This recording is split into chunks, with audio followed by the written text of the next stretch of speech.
Hello guys, what's up? So I'm back again for another tutorial video. So in this video, I will gonna show you how you can download and play Dragon Nest for free on your PC or laptop. So if you are interested, then keep on watching. But before all that, if you are new to my channel, consider to like and subscribe for more videos like this, and also, you can comment down below if you have something that you want me to make a tutorial about. So without further ado, let's start the tutorial.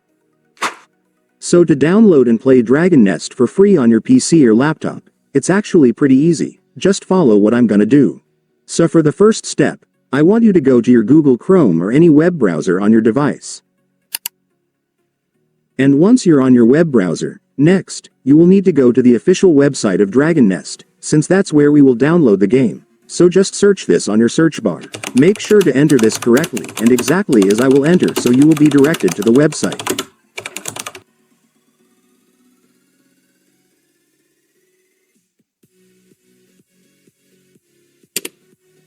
And after searching, you will now be on the website. So to download the Dragon Nest game on this website, it's so simple, since if you will take a look, you will now be able to see the download button for the game right here, so just go and click it. And after clicking it, there you go guys, your Dragon Nest game installer will now be downloaded, so you can now click the file to start installing the game. And then you will now begin the installation setup.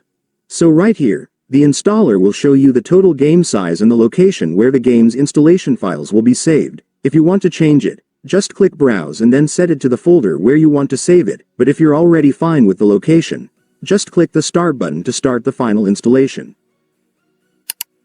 And then the game will now start installing. This might take some time depending on your internet speed, but just wait for it to finish and then you will be able to play the game.